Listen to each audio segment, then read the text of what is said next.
इस कहानी की शुरुआत होती है साउथ अफ्रीका के जंगलों से।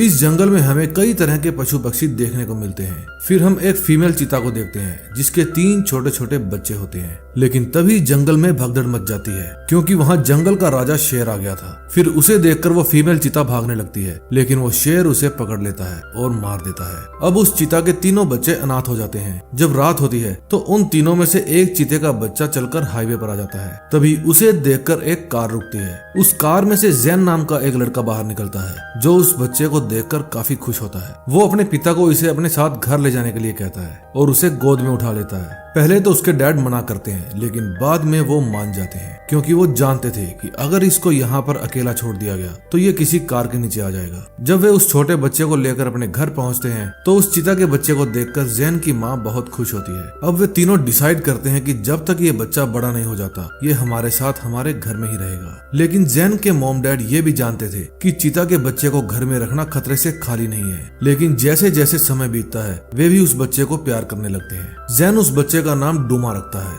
अब डूमा उनकी फैमिली का एक मेंबर बन जाता है। एक दिन जैन और उसके डैड डूमा को दौड़ना सिखाते हैं। वे उसे अपनी बाइक के साथ साथ दौड़ने के लिए कहते हैं क्योंकि वे लोग उसकी दौड़ने की स्पीड देखना चाहते थे। लेकिन डूमा ज्यादा तेज नहीं दौड़ता। लेकिन जैसे जैसे बाइक रफ्तार पकड़ती है डूमा भी तेज दौड़ना शुरू कर देता है और वो इतनी तेज दौड़ता है कि बाइक से भी आगे निकल जाता है। उसकी ये रफ्तार देखकर जैन और उसके डैड बहुत खुश होते हैं। अगले दिन जैन डूमा और अपने डैड के साथ बैठा होता है तो उसके डैड उसे समझाते हैं कि अब ये बड़ा हो गया है और हमें इसे वापस वहीं छोड़ देना चाहिए जहाँ से हम इसको उठा कर लाए थे। फिर जैन अपने डैड से पूछता है कि क्या हम इसे अपने साथ नहीं रख सकते क्योंकि ये अब एक पालतू जानवर बन चुका है और इसे जंगल में किस तरह रहा जाता है बिल्कुल भी आइडिया नहीं है। लेकिन जैन के डैड उसकी एक भी बात नहीं सुनते और एक मैप के ऊपर मार्किंग करने लगते हैं और जैन को बताते हैं कि ये हमें यहाँ पर मिला था। जैन के डैड बताते हैं कि ये जगह चीतों के लिए ही है, अगर हम इसे वहाँ पर छोड़ देंगे तो इसे अपनी फैमिली मिल जाएगी। अपने डैड की ये बात सुनकर जैन उदास हो जाता है। अब थोड़े दिन बाद जैन के डैड की तबीयत खराब होने लगती है और एक दिन उनकी मौत हो जाती है।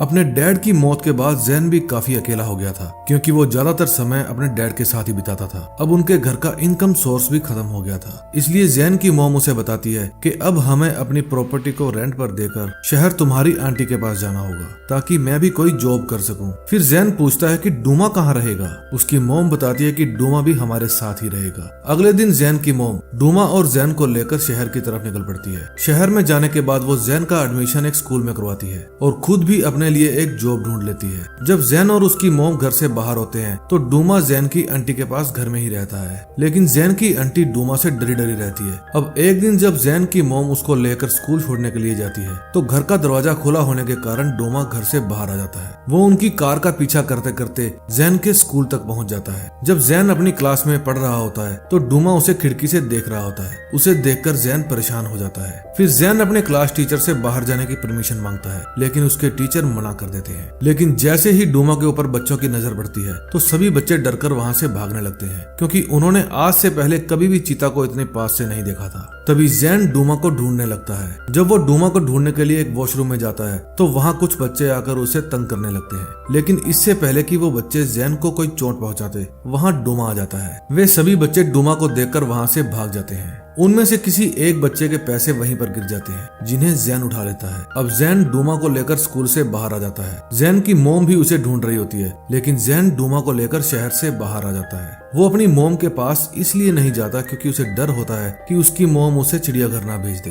अब वो डिसाइड करता है कि डूमा को वहीं पर छोड़ आएगा जहाँ उसके पापा कहा करते थे ताकि डूमा को अपनी फैमिली मिल जाए। अब जैन अपने पुराने घर जाता है और अपने डैड की बाइक लेकर वहाँ से डूमा को छोड़ने के लिए जंगल की तरफ निकल पड़ता है। जाने से पहले वो अपनी मॉम के लिए एक लेटर भी छोड़ कर आता है जिसमें लिखा होता है कि आप मेरे लिए परेशान मत होना, मैं डूमा को छोड़कर जल्द ही वापस आ जाऊंगा। उधर जैन डूमा को लेकर बड़ी रफ्तार से जंगल की ओर बढ़ रहा होता है। फिर एक जगह पर रुककर वो उस मैप के अंदर वो लोकेशन ढूंढने लगता है जहाँ उन्हें जाना था और उसके बाद फिर से एक बार वो सफर पर निकल पड़ता है। जंगल की ओर चलते चलते वो बाइक के पेट्रोल की तरफ ध्यान नहीं देता और एक रेगिस्तान के अंदर जाकर उसकी बाइक बंद हो जाती है। लेकिन वो फिर भी हिम्मत नहीं हारता। वो अपनी बाइक को पैदल ही धक्का मारकर आगे ले जाने की कोशिश करता है। थोड़ी दूर जाने के बाद उसे एक क्रैश प्लेन दिखाई देता है। फिर डूमा जाकर उस प्लेन की छांव में आराम करने लगता है क्योंकि वो बाइक को धक्का मार मार के थक गया था। उन दोनों के पास खाने पीने के लिए कुछ भी नहीं था, इसलिए दोनों ही भूखे और प्यासे होते हैं। उस प्लेन की छांव में बैठे बैठे जैन को नींद आ जाती है। जब शाम होती है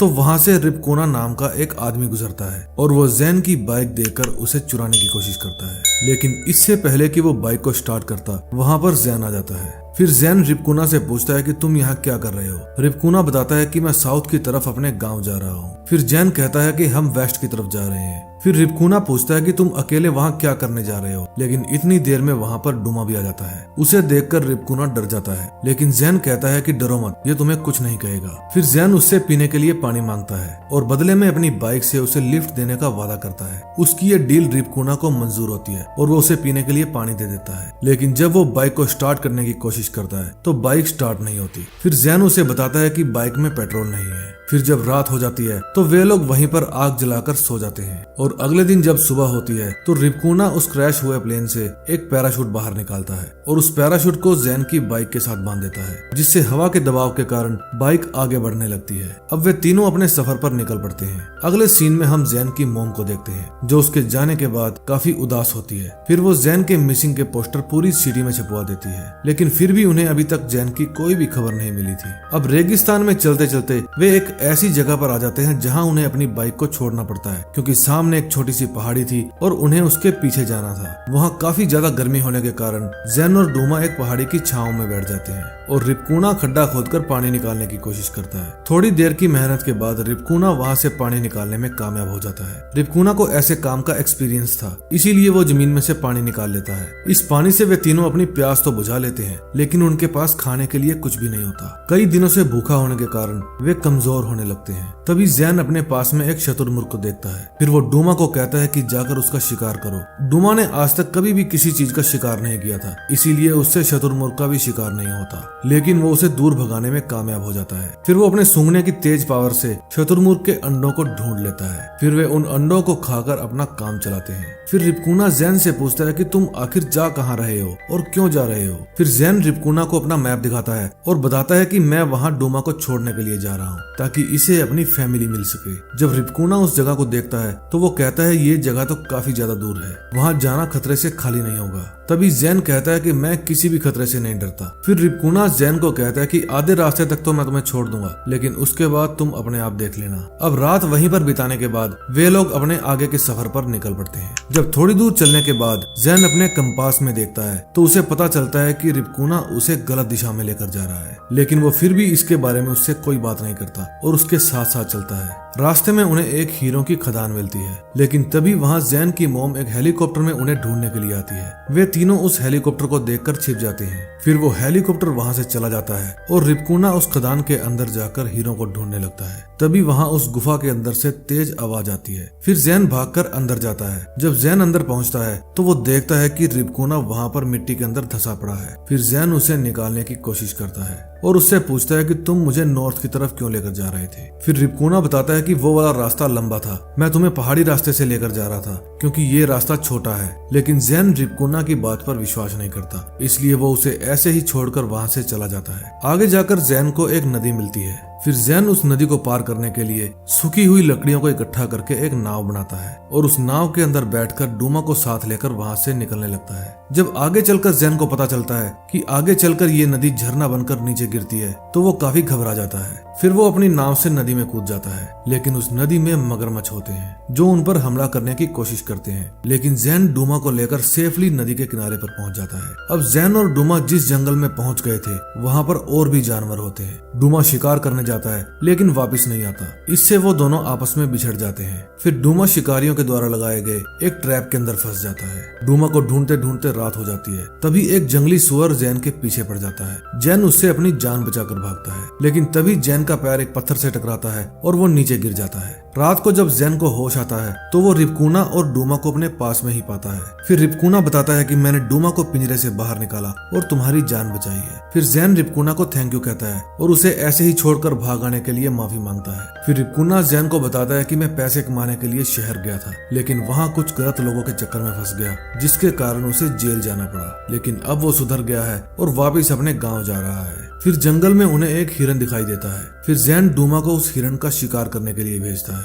लेकिन डूमा इस हिरन का भी शिकार नहीं कर पाता। तभी शाम हो जाती है और उन्हें नदी के पार एक टूरिस्ट का कैंप दिखाई देता है। फिर वे दोनों उन्हें वहाँ से भगाने का एक प्लान बनाते हैं। फिर जैन अपनी शर्ट के अंदर एक सांप छुपाता है और एक घायल की तरह चलता हुआ उन टूरिस्ट के पास पहुंच जाता है। फिर टूरिस्ट उसकी जान बचाने के लिए जब उसके पास आते हैं तो जैन अपनी शर्ट को खोल देता है जिसके अंदर से सांप निकलता है और सभी लोग सांप को देखकर डर जाते हैं और वहाँ से भागने लगते हैं। इस मौके का फायदा उठाकर जैन और रिपकोना उन लोगों का खाना चुरा लेते हैं। फिर वे वहाँ पर पड़ी एक नाव को उठाते हैं। फिर वे लोग उस नाव के ऊपर बैठकर अपनी मंजिल की तरफ बढ़ने लगते हैं। अब जैन अपनी जेब से पैसे निकालता है और रिपकोना को देने लगता है जो उसे स्कूल में मिले थे। रिपकोना वे पैसे लेने से साफ साफ मना कर देता है, लेकिन जैन के बहुत बार कहने पर रिपकोना पैसे ले ही लेता है। फिर वो उन पैसों के बदले जैन को एक हीरा देता है और कहता है कि इसे हमेशा अपने पास रखना, ये तुम्हें हमेशा मेरी याद दिलाएगा। अब नदी को पार करने के बाद ये लोग पहाड़ी इलाके में होते हुए आगे बढ़ने लगते हैं। अब रिपकोना जैन को एक गुफा में ले जाता है और बताता है कि यहाँ से मेरा गांव थोड़ी ही दूरी पर है। फिर वो जैन को बताता है कि जब मैं छोटा था तो यहाँ पर खेलने के लिए आया करता था। फिर रिपकोना जैन को कहता है कि कल डूमा को छोड़ने के बाद तुम वापस अपने घर चले जाना, क्योंकि तुम्हारी मॉम तुम्हारा इंतजार कर रही है और उनका तुम्हारे सिवा इस दुनिया में कोई भी नहीं है। और अगली सुबह वे तीनों फिर से अपने सफर पर निकल पड़ते हैं। जब वे तीनों एक सूखी घास के मैदान से गुजर रहे होते हैं तो जहरीली मक्खियां इनके ऊपर हमला कर देती है। रिपकोना जैन को बचाने के लिए एक चादर से उसे ढक देता है, लेकिन वो मक्खियां रिपकोना को काट लेती है। अब वे किसी तरह वहाँ से बाहर तो आ जाते हैं, लेकिन मौसम खराब होने के कारण बारिश होने लगती है। अब रिपकोना की हालत पहले से ज्यादा खराब हो जाती है। वहाँ ठंड भी बहुत ज्यादा बढ़ गई थी, इसलिए रिपकोना जैन के दिए हुए पैसों में आग लगाता है ताकि उसे सर्दी से थोड़ी राहत मिल सके। लेकिन रिपकोना की हालत पहले से और भी ज्यादा खराब होने लगती है। फिर जैन अकेले ही उसके गांव जाने का फैसला करता है ताकि वो वहाँ से हेल्प ला सके। इस दौरान वो डूमा को रिपकोना के पास ही छोड़ देता है। रिपकोना के गांव पहुंचकर वो वहाँ से हेल्प ले आता है। रिपकोना का चेहरा इतना खराब हो गया था कि उसके गांव वाले उसे पहचानने से इनकार कर देते हैं, लेकिन फिर भी वे गांव वाले उनकी हेल्प के लिए तैयार हो जाते हैं। वे रिपकोना को अपने गांव लेकर जाते हैं और वहां का वैद्य रिपकोना को जड़ी बूटियों से ठीक करने की कोशिश करता है। एक ही दिन में रिपकोना का चेहरा ठीक हो जाता है और गांव वाले उसे पहचान लेते हैं। रिपकोना के गांव वाले उसे देखकर काफी खुश होते हैं और उसकी जान बचाने के लिए जैन को थैंक यू कहते हैं। और फिर जब वहां से निकलने के लिए जैन बाहर आता है तो वो देखता है डूमा वहां पर नहीं होता। फिर जैन डूमा को ढूंढता हुआ काफी दूर घास के मैदानों में आ जाता है, जहां वो देखता है कि डूमा किसी और चीते के साथ खेल रहा है, यानी कि डूमा को अपनी फैमिली मिल चुकी है। उसने अपने नए दोस्त के साथ मिलकर एक हिरन का भी शिकार किया था। ये देखकर जैन बहुत खुश होता है और डूमा को वहीं पर छोड़कर जाने का फैसला करता है, लेकिन तभी वहां डूमा आ जाता है। फिर लास्ट बार वे दोनों एक दूसरे से लिपट जाते हैं और बहुत प्यार करते हैं। अब यहाँ से निकलकर जैन रिपकोना से मिलकर वापस अपनी मॉम के पास लौट जाता है। अब मूवी के लास्ट सीन में हम देखते हैं कि जैन की मॉम खेतों में ट्रैक्टर चला रही होती है। फिर जैन अपनी मॉम को देखकर हाथ हिलाता है और जब उसकी मॉम उसे देखती है तो वो दौड़कर उसके पास जाती है और उसके गले लग जाती है, क्योंकि वो काफी दिन बाद अपने बेटे से मिली थी। वे दोनों एक दूसरे से मिलकर बहुत खुश होते हैं और इसी के साथ ये मूवी एंड हो जाती है। दोस्तों, अगर आपको ये मूवी अच्छी लगी हो तो प्लीज हमारे चैनल को सब्सक्राइब करके हमें सपोर्ट कीजिए। मैं हूं कमल वर्मा, मैं मिलूंगा आपको नए दिन नई स्टोरी के साथ। तब तक के लिए love you, tata, bye bye.